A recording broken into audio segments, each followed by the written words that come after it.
All right, hey guys, my name is Chris Hawkes, and this is your best life defined. Hey, let's go ahead and get right into this. So, here's a question for you. If I had a truck and you knew I paid $800 for it, and then I offered to you for 10,000, would you buy it? Well, you think about that. Here's another question. Let's say that I offer you, if you were able to do 1,000 push-ups in an 8-hour period, but the prize is going to be $1, would you do it? Well, obviously the answer to both would be no. You're not going to do that crap, and the reason why is it's not worth it, right? Now, if I were to switch that around and I were to buy a truck for $800 and then I offered to sell it to you for $1, you'd say, yeah, that might be worth it, right? Especially if the truck is worth 800 or even more. And the same true with the push-ups. Think about it. If I were to say, hey, I'll give you $1 a push-up up to $1,000 and you have 8 hours to do them, would you do it? I would. I could probably consume $1,000. I can do a thousand push-ups in a day with that time restraint. So from that standpoint, that is actually worth it. Now, if you're wondering why I'm asking these silly ass questions that don't seem to amount to much, it's because the reality is this: when you take a look at the life that you choose, you have to make the comparison. Every choice comes with a negative and a positive impact, and depending on what that choice is and the connection that choice has to who you are and what inspires you indicates how much of a benefit you get or whether that investment is worth it. In other words, like you take my choice, my example is that we sold everything and we travel full time on the road, and there was a lot of sacrifice that came with that, and there's a lot of burden that comes with traveling around. I mean, we are the strangers no matter where we go. We are strangers. No one knows us. We watch the people in the RV parks we stay at come and go, and granted, we get to know their names and we get to know their stories, but really, we're out here on an island. It's just me and Sandy, and then there's the idea of pulling this big-ass brick around the country and dealing with traffic and dealing with breakdowns and so many other issues that there's a downside to it. There is a downside. There is a certain amount of expenditure that has to be addressed when we make choices. Every choice has a positive and a negative. But in our case, the negative, the burden that this choice has laid upon us doesn't even come close to matching the benefits or the reward or the value or what the experience and what this choice has given us in a positive.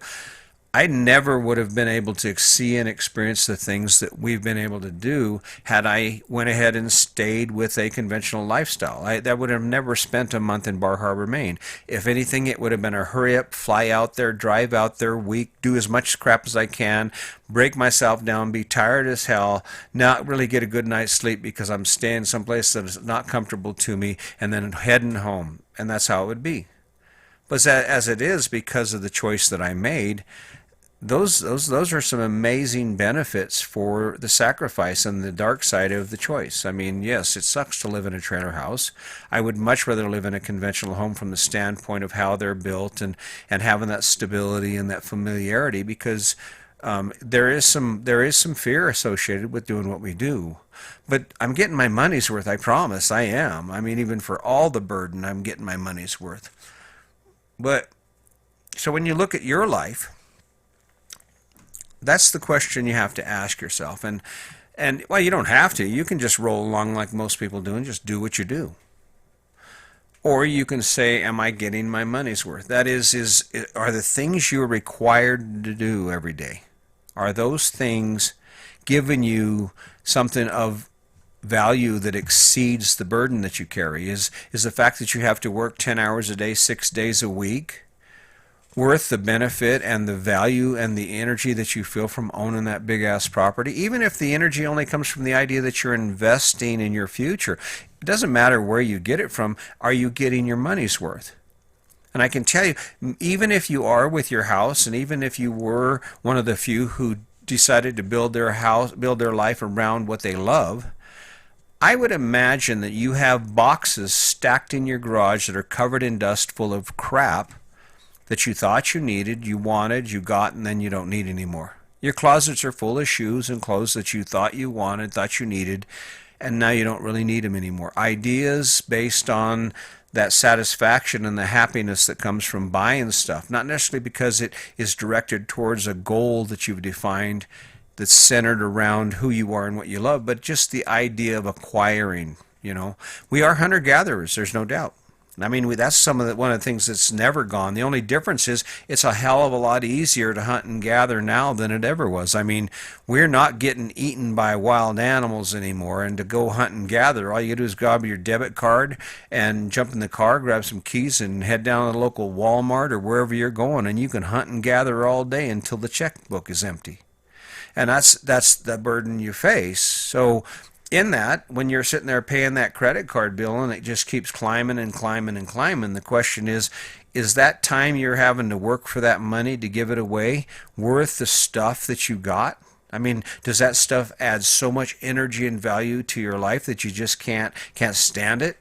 I mean, I have some pretty expensive stuff. Don't get me wrong. I have some expensive tastes, and when I want something in relation to what I enjoy doing, I go get it. I mean, unless of course it compromises our current situation. You never want to do anything that compromises or makes where you are right now worse. Don't make it worse. That's the mantra that we go by in our life. And so, I mean, I've been looking for a webcam, and I got one finally. I'm just trying to figure out how to use the damn thing now. And it was like $80 or something like that. But the point is the reason I can go ahead and acquire that is because it's headed in a direction that I've defined for myself. My goal is to be a podcaster, and to not only be a podcaster, but to interview, because I've got a lot of interesting people in my life that I think can bring something to the table that might help you actually capture more of your life or live your best life possible. So from that standpoint, I don't hesitate. Yeah, will I always be a podcaster, or will I always need that webcam? No, probably not. I mean, my tastes change, my interests change. But for now, it serves me. It is worth the burden that it creates. It was worth the effort it took to have that. It's worth what it takes. And when you look at your life, that's really where we start. So, I mean, and it comes down to a list. It comes down to the positives and the negatives of your life.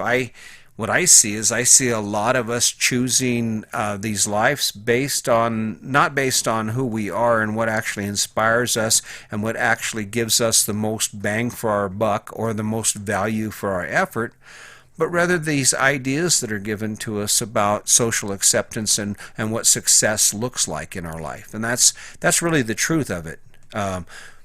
And that's the reason I used to polish my cars, or one of the reasons I used to polish my cars every weekend and get them all ready to go, and then drive around with my arm out the window and just stereo going and basically saying, hey, look at me.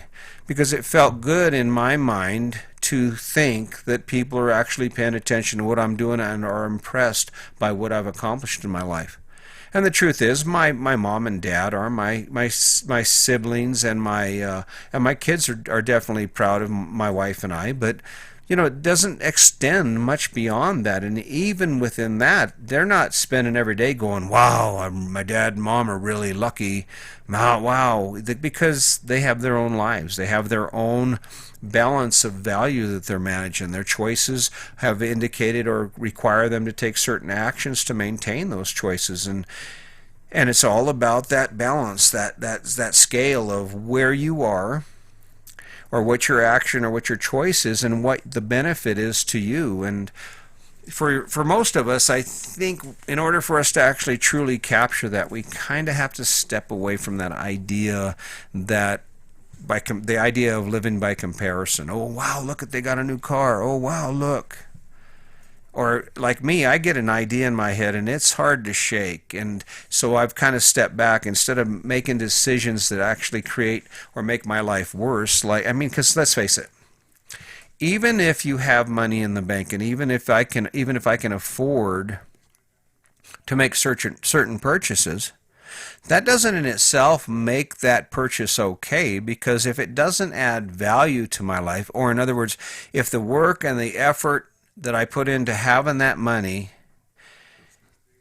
doesn't is if the thing I'm buying doesn't make that purchase worthwhile and give me the value I need for the money I'm spending, then I have to step back from that, because the idea is if I can buy something better with that money or that time that I'm using on the particular idea or item that I want that adds more energy in my life, then that's the better buy for me. When you look at your choices, the same is true for you. Sure, it feels great to jump in a brand new truck. I mean, it is cool as hell. A new car smell, I mean, it's a perfect. I mean, it's a perfect package. Or the biggest thing right now, and I see it on the news, is the struggle between the colleges and students, because the colleges want to keep your money and keep tuition where it is while doing online classes, which I think is bullshit. Again, we're in a situation there where our idea socially has been that people who go to college are successful. But that's not true. I mean, when someone says, "Yeah, my kid's in college," they say it as if they've actually accomplished something.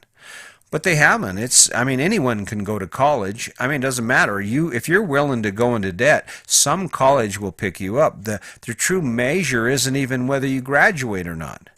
The true measure of your success, whether that was actually worth the effort, time, and money you put into it, is when you're out in the real world and you're working in that specific discipline and you are earning a living and your life is prospering because of it. You see, for me, my other burden is that every idea is a great idea. I have to vet every idea I get, because I'll tell you, every idea I get is based on some thing I have in my head. So, oh, that's a great idea. And the more I think about it, the more I talk about it, the better that idea becomes, even if it's the worst idea in the world. I think I don't know if I mentioned one time, I spent $300 on a mailing list because I had this idea about this backpack chair. Now, back then, I didn't know anything about marketing. The internet was barely getting off the ground, and I remember my friends laughing at me because I was doing this mail order thing to try and sell backpack chairs. And it seemed like a good idea at the time, but the reality was, the more I talked about it, the more I got into it, and the more I was determined to get it done. And then guess what happened? I didn't sell a single chair.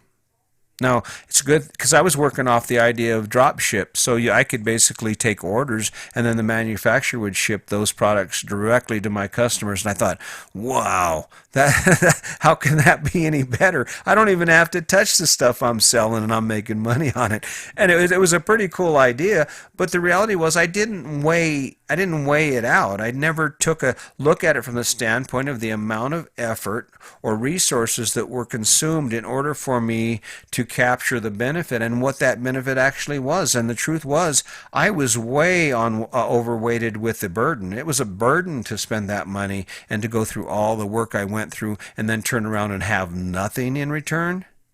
And that's kind of what I'm talking about. And I'm not faulting you for owning the vehicles you do or own the house you do. I get it. I'm going to own a conventional house again someday. But the thing is, are you getting your money's worth for that investment? Are you getting your money's worth for the burden you carry because of your choice? I mean, we bring it back to the RV that my wife and I live in. This is our launch pad. This is a way for us to sleep in our bed every night and to use our own bathroom and take our own shower and have our own kitchen and our own place to be out of the weather while we explore the country, while we decide to go up to Grand Rapids or we travel to Florida or to the Keys or wherever we end up this fall. The burden, pulling it and maintaining it and having to upgrade the suspension this last year on it, was it something I wanted to do? No. But it was essential because overall the value that we extracted for the effort we put in was well worth it. And that's really where the gauge is. There's a lot of energy involved in this, and it comes down to, are you getting your money's worth? Is it worth it? Are you grabbing a hold for what your effort is, what the burden you carry for your choice? Are you actually harvesting enough of a benefit from that? Is it making your life good enough or better to the point that it's worth what you've done? And if it's not, then you've got to reevaluate. And as you've probably already picked up if you've listened in these podcasts, the emphasis of life is just what this podcast is about. It's about your best life defined. When you think about waking up in the morning, my idea would be to wake up in the morning and have things that are so cool going on in your life that it's like Christmas Day every day. And if you have trouble sleeping, you have trouble sleeping because you can't shut your mind off, because the day you just finished was amazing and you get to live another one just like it tomorrow. And that's really when you know you are rocking it. When you're not thinking, when you're doing engaged in things in your life that are scheduled, and instead of thinking about other things you wish you were doing, you are all into that thing you're doing right there. That's when you know your choices are on the right track with who you are and what you love.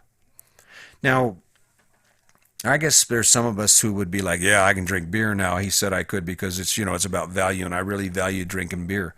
There is another side to it, and that is the impact of your action overall. I mean, sure, it might be great to drink beer every day until you can't walk, but the reality is it doesn't add any real quality to your life, because there's some point when that beer is going to destroy you. And so we can't use that. That was actually what I used to think. I used to think that, if you want to be happy, do what makes you happy. That would have been a mistake for me back in the day. But anyway, I hope you get the point. The point is that you're going to wake up every day and you're going to grind out your life and you're going to earn money and you're going to spend your time doing it. Are you capturing the best life possible based on the effort that you're putting in every day? And if you're not accessing those things in your life that you keep talking about or dreaming about accessing, then today's the day. Today is the day for you to take a step back. Start looking at your life from the perspective of the value you are gaining for your effort, and start making some small changes. Start defining your path and picking something that's worth going after, picking something that you truly are inspired by and that you're truly willing to work hard to achieve. And that's where it starts. So anyway, I could go on like always. I'm a talker. I really appreciate you checking in with me. I appreciate all the shares I've been getting and all the positive comments that I've received from you guys. And just always, this is your day, and you are the one that's going to make it the best. And that's really what I want for you. I am living a pretty good life in spite of my occasional shame spiral. But as you can tell, I'm past that, and it was a great motivator for me to get this conversation off the ground. So take a look at your life and have a conversation with the people you love, and start talking about the truth, the reality of the choices you've made, and how they truly impact your life, either in the positive or negative way. And by examining ourselves and looking at ourselves from an honest lens as to who we really are and what really inspires us, there's nothing stopping us from honing our life, from taking our life and sculpting it into the life that actually truly fits the life we want to live. And that way, when you wake up in the morning at 5 o'clock and you're hauling ass out the door with a cup of coffee in one hand and a slice of pizza in the other, or you're stuck in traffic waiting for the light to change or any of that, and you look at what you get for that, it won't be nearly as bad. You'd be, well, it sucks, but it's all right, because when I get done here, I get to do this, or my life looks like this, or I'm accessing this. And in the end, that's really what it's all about, isn't it? So anyway, hey, listen, I really appreciate you taking the time to listen to me. I know I ramble on sometimes, but I'm excited about this. And as I said, I'm doing this for you, but I'm also doing it for me. It gives me an opportunity to make sure that the things I'm saying and the life I'm living isn't just some bullshit that I sold to myself, and it's actually working for me. I am getting my money's worth out of my life, and I hope you'll do the same. So until next time, just remember, my name is Chris Jaquez, and today is your day, so be sure you make it a good one.